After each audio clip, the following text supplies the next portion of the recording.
got into the car and drove off.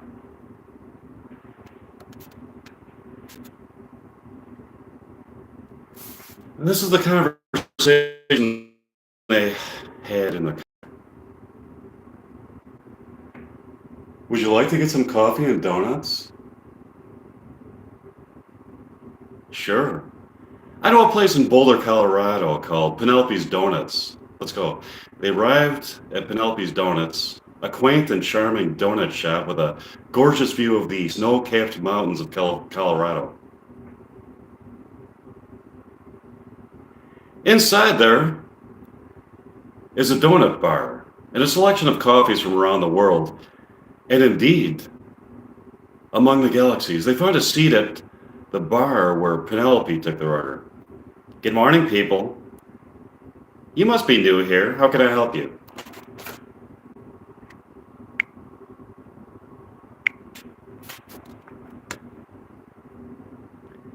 Uh, we would both like a cup of coffee and a donut.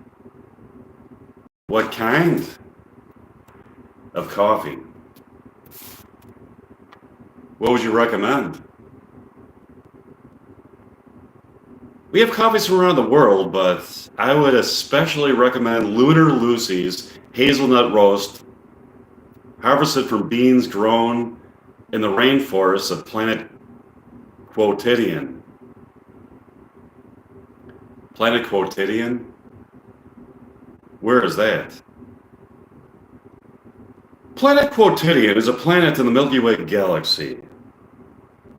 It's one of a bunch of new planets discovered by astrophysicists. They can't yet be seen,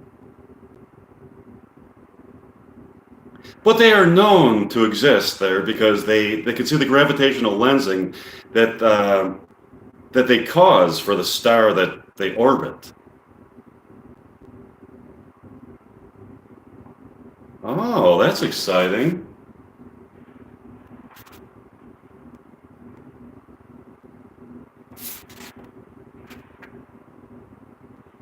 I'll have a cup of that. What kind of donut? Glazed. Thanks for joining me. I hope you all subscribe to my YouTube channel. I'll have the same order. Coming right up. As Penelope went to get... Hi, Theo. Hi. Oh, thanks for the thumbs up. Okay, as Penelope went to get the coffee, the denizens from the Earth's core appeared to them for a moment and then vanished. They stared an intense stare at them while they were there. There was something sinister in their eyes.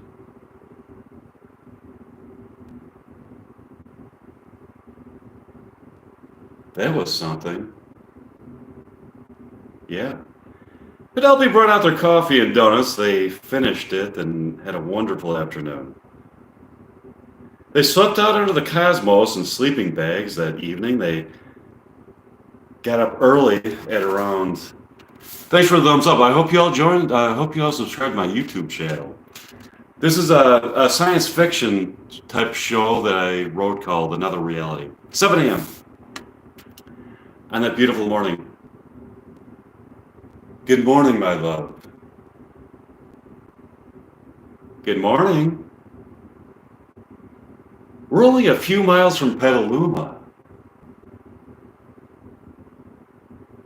I say we make a long haul so we can get there before noon and have a nice breakfast. At a local nook. I'm for that.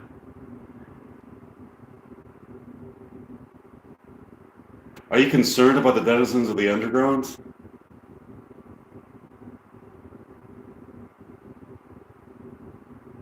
Not at all. If they terrorize us with their terror eyes, get it? Terrorize. 2 words, terror and eyes, and then terrorize. So if they terrorize us with their terror eyes, again, I'll take them down.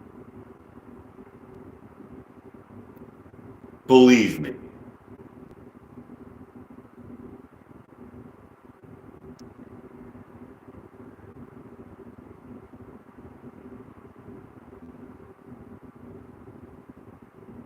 You sound very confident in that. Let's go. Michael Winona drove off and arrived in Petaluma, California at 11:07 in the morning.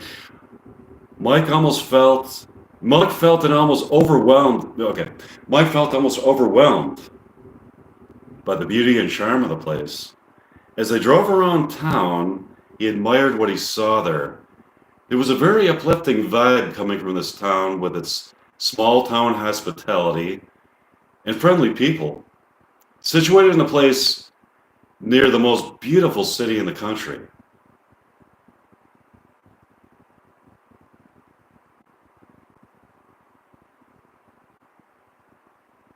This place is a revelation to me. This is the place where my beautiful Winona grew up and became the stellar human being that she is today. I'm delighted to be able to show you around town. Let's let's start at a breakfast nook. Let's go to Penelope's Diner. Sure, take me there. They arrived at Penelope's Diner and parked the car right in front of the place. Here we are. Let's go inside. Yeah, um, I want to check this place out. They get inside and sit at a table in front of the window where they can look out at people. Oh, here she comes, Penelope the waitress. Hi, people. What'll it be? Um, Give me the French toast and a cup of Penelope's best coffee. I'll have the same. Coming right up. Wow, this is it. I've imagined this place often.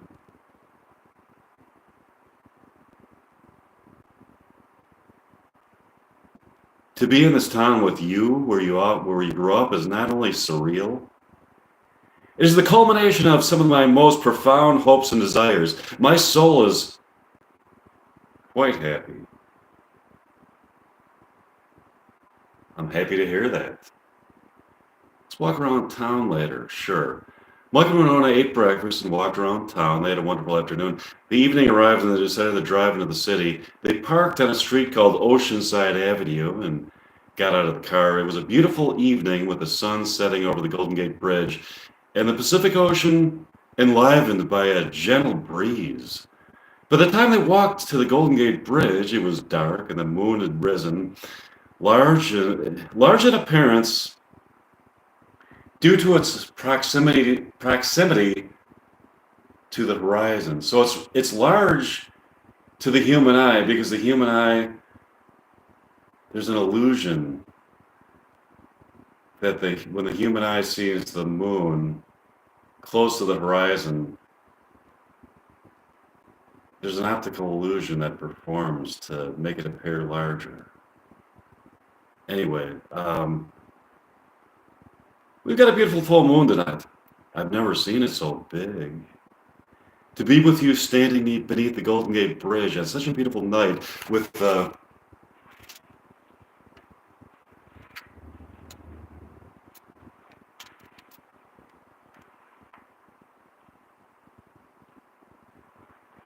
moon looking so big is a complete fulfillment of what I've dreamed about for years. Oh, the fantasies I've had about kissing you on a beautiful summer evening beneath the Golden Gate Bridge with the full moon above us and feeling a love for you that brings my soul to a place of transcendence and immerses me into the most profound of beauty.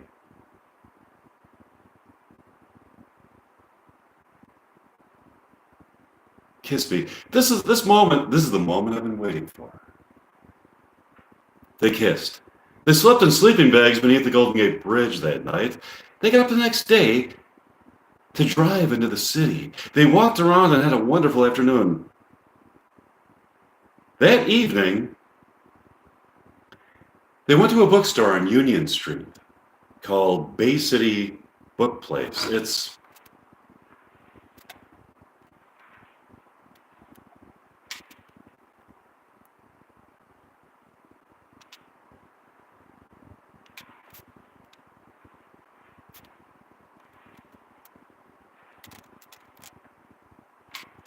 A bookstore that features books on psychic phenomena and mysticism, in addition to best-selling novels.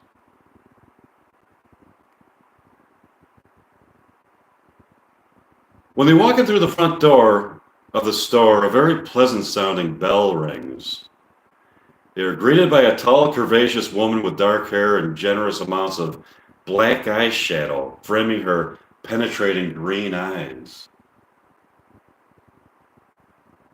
Her name is Constance.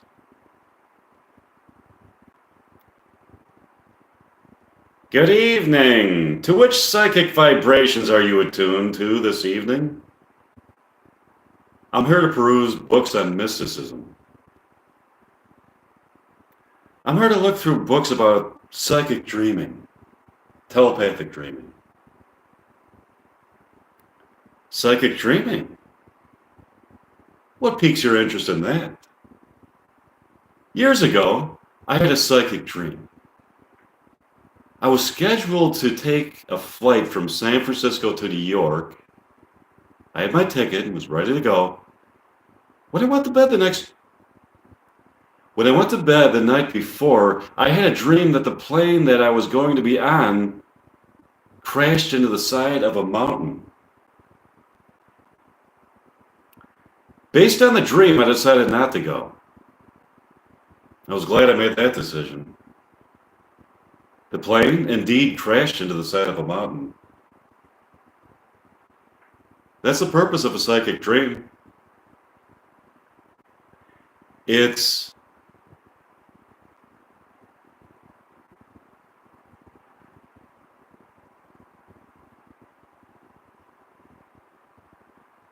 interesting to hear the story of a person like you who had a psychic dream and was able to use the information from it for your own safety.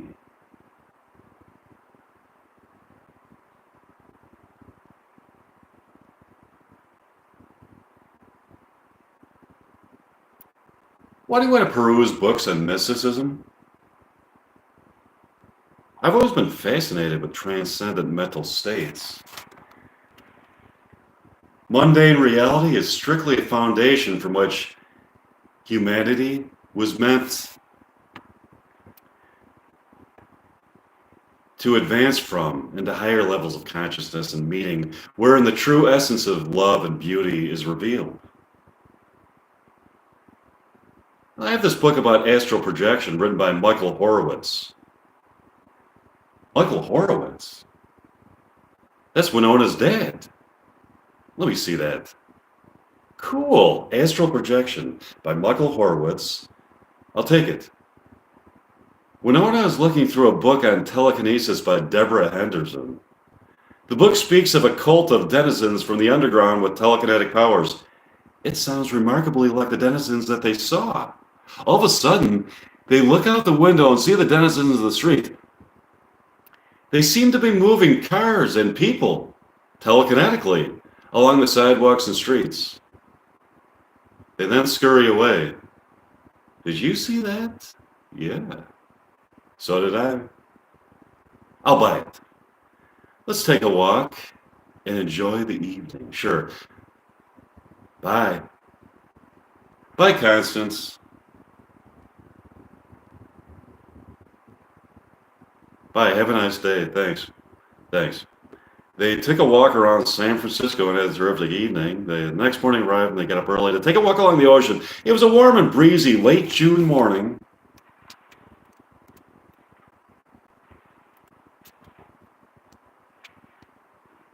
Oh, hi. Your name is Button? Okay.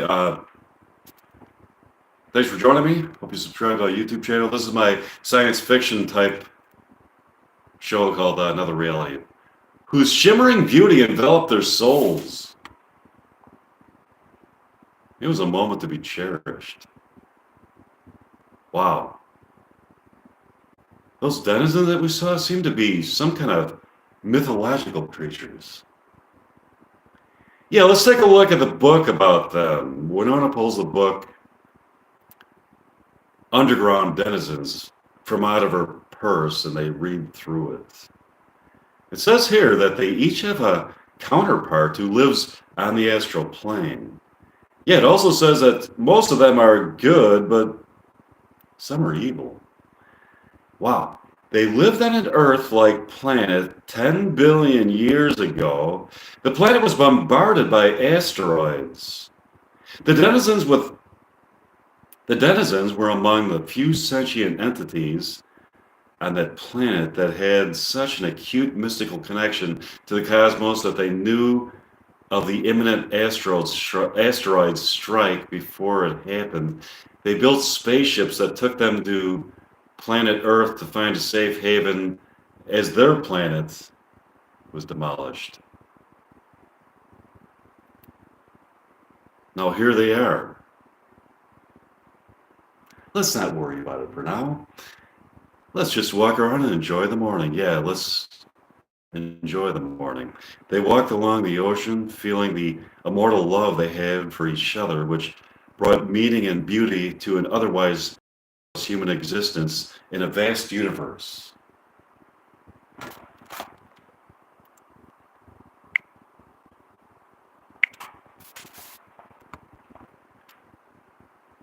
They had a wonderful morning. They had lunch at Penelope's diner that afternoon and talked so much. They stayed for dinner too. Evening,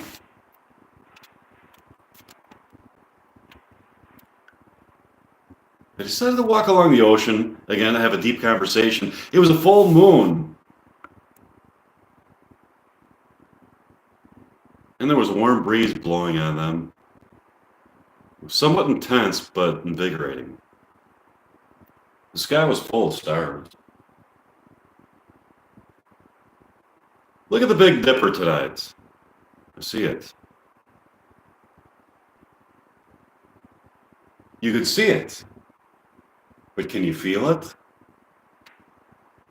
Yeah, so can I. Remember this moment. We were both looking at the Big Dipper, admiring its beauty. If at some point in the future we are torn apart, the Big Dipper, as you are looking at it, will take on a new meaning and significance. Because of this moment. Don't even speculate that. We would never be torn apart. Let's see to it that that never happens. I want to always look at the Big Dipper with you, with a feeling of an unbridled joy and love, and never a feeling of profound heartbreak. I couldn't agree more.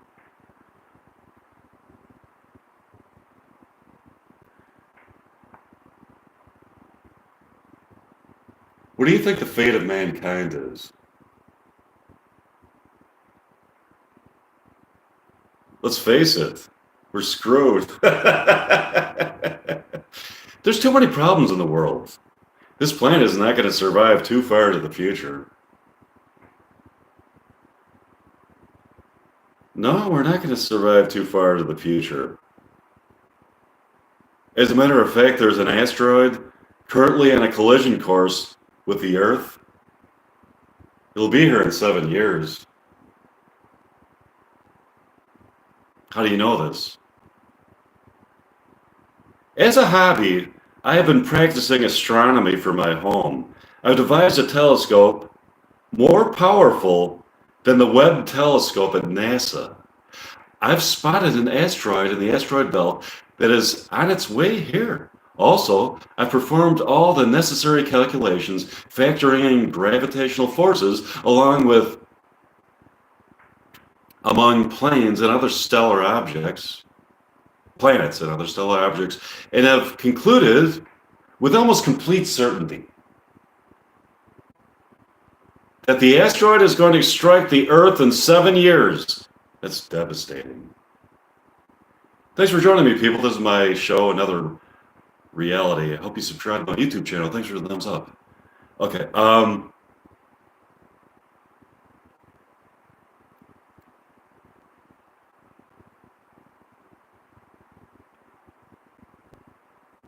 Yeah. Have you informed any other people than me about it? No. There's really nothing that can be done about it.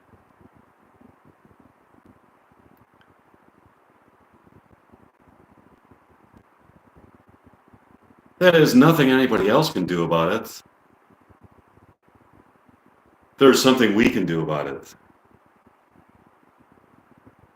We can get in touch with the denizens of the underground. They are a Type 3 civilization with the capabilities to harvest the power of the entire Milky Way galaxy. That's how they can so easily travel from planet to planet in the Milky Way galaxy and assimilate and survive on each planet. That's good. We must contact them. For now, let's just enjoy the adrenaline rush of living on a doomed planet. Another option would be to just stay here on Earth.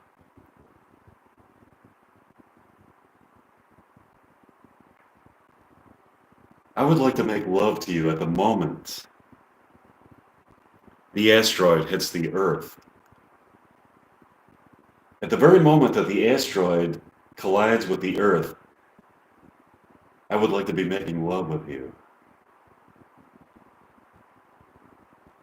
I find it very romantic to die in the arms of your lover.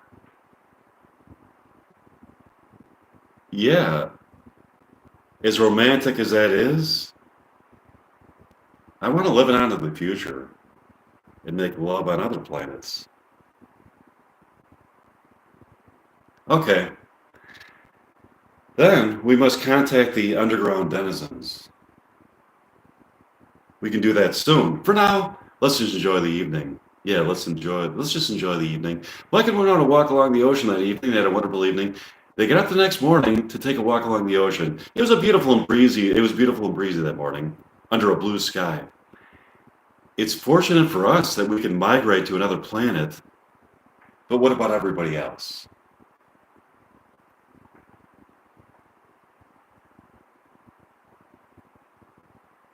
They are wandering around not even knowing that they're living on a doomed planet.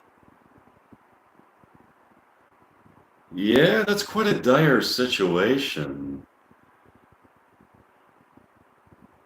I wish there was something we could do for them. I wish that too. Should we tell people that they are doomed?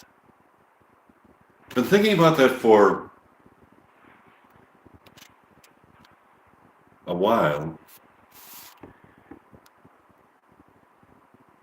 If you only had 7 years on this planet before it was struck by an asteroid, would you want to know? That's a deep question. They say that ignorance is bliss, but knowledge is power. In this case, however, there is nothing they can do about the imminent asteroid strike. All things considered, however, I think I want to know. I think I would want to know. Thanks for joining me. I hope you subscribe to my YouTube channel. This is my show, Another Reality. So would I. The next question I have pertains to our future. Would you rather we made love at the moment that the asteroid strikes the Earth, or travel to their planet before that or travel to another planet before that happens? I find the idea of making love with you at the moment of impact very romantic, but also terrifying. I might want to consider going with you to another planet. But if we make love at the moment of impact here on Earth, we will burn in the immortal fire of passion, and our souls will be transported to an ideal realm of existence. Oh yeah? Do you know that for a fact? Yes. I do know that. Let's think it over. Before deciding for now, let's just walk around and enjoy the morning. Yeah, sure. They walked along the ocean and had a wonderful morning. That afternoon, they decided to drive back to Park Ridge, Illinois.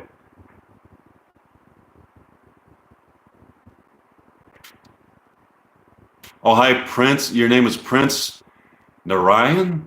Hi, how's it going? Okay. This is another reality my show that I wrote. It's a science fiction type show. Sure. Um,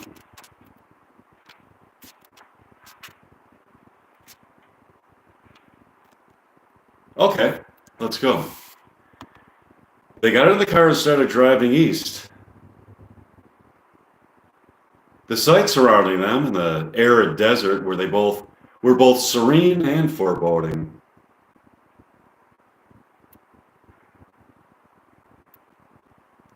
Cactus trees in rusty colors seemed allegorical of a birth, death, and rebirth cycle. There's nothing like the desert. There's no place on earth like the American desert. I agree. It's both serene and foreboding. When I'm in the desert, I feel confronted by the imminent death. When I'm in the desert, I feel confronted by the imminence of death and the promise of rebirth.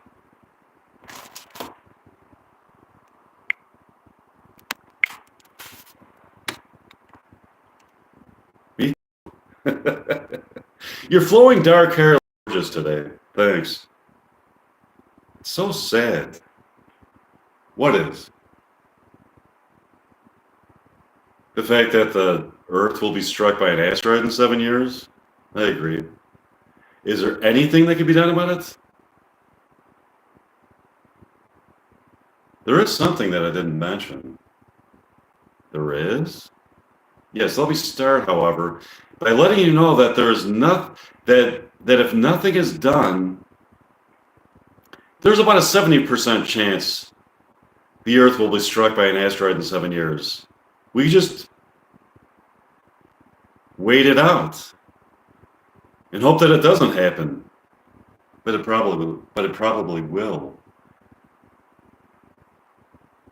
What we can do if an asteroid is approaching the Earth is fire nuclear weapons at it in space.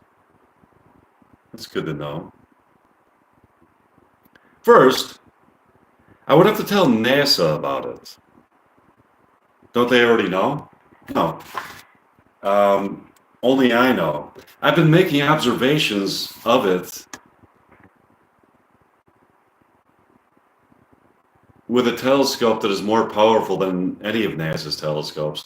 I've factored in gravitational effects and have come to the conclusion that the asteroid is on its way to Earth. Part of me thought it would be romantic to just let it happen and make love to you as it happens. I agree, that is romantic. What do you want to do? I'm not sure yet. Let's just keep driving to Park Ridge, Illinois for now. We can try to decide by the time we get there. Okay, sure. They continue to drive down Route 66 east. They had a wonderful afternoon. The evening arrived and they stopped at a roadside campground in Nevada to camp out. They walked around the campground and had a deep conversation about the Earth's possible imminent demise, along with more uplifting topics. They had a wonderful evening. In a parallel narrative to this story, the denizens of the underground are meeting that evening at the top of the Space Needle in Seattle. The denizens are also privy to the fact that there is an asteroid on its way to Earth and will strike it in 7 years. In their telepathic communications, they agree that they want to find some of the most beautiful women on Earth and mate with them.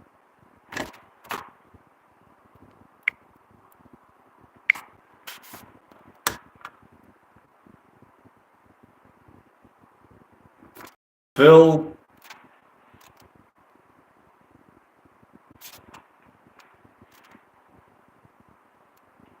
To fulfill this, they shall first murder the husbands and boyfriends of any of these women that have them, and subsequently pursue these women. They've decided to start with Seattle. There's a man named Ned Henderson who works as an interior design consultant at a company in downtown Seattle called Modern Homes. He has a beautiful wife named Bernice that they would like to mate with and bring to a newly discovered planet in the Andromeda Galaxy. Ned is sitting at his desk the next morning working on new designs. As he is staring blankly at his computer and trying to get inspired, the door to his office opens. Oh, thanks, Button. I hope you subscribe to my YouTube channel.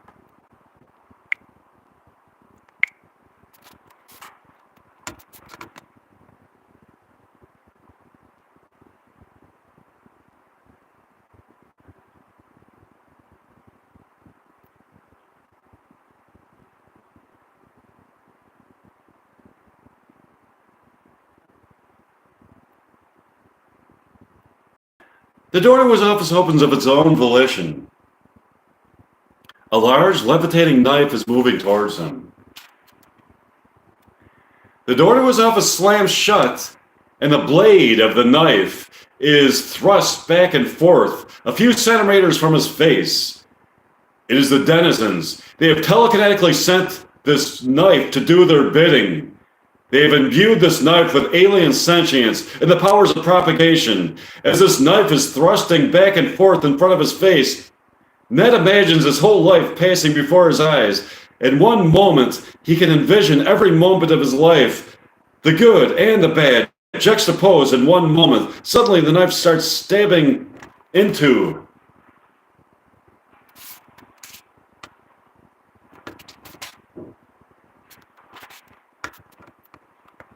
Suddenly, the knife starts stabbing into his left eye, carving it out of its eye socket and leaving it dangling from its optic nerve like a Christmas ornament. This compromised position of his left eye affords him an unusual perspective from which to view objects. His right eye, which is still in its socket, is observing the blood that is spurting out of his left eye socket. He gets up from his desk and gets bewildered stares in the hallway from some of the employees there. He drops to the floor, screaming in agony and fighting for his life. Meanwhile, on that beautiful morning, Mike and Winona are walking along the ocean in San Francisco. Mike looks into Winona's beautiful eyes with the most heartfelt of human passion and love in his eyes as he leans in to kiss her. I love you too. Let's just walk along the ocean and enjoy the morning. Sure. Mike and Winona continued to walk along the ocean. They had a wonderful morning. Thanks for watching this live presentation of a science fiction show that I have called Another Reality. Hope you join me on my next live stream. Bye.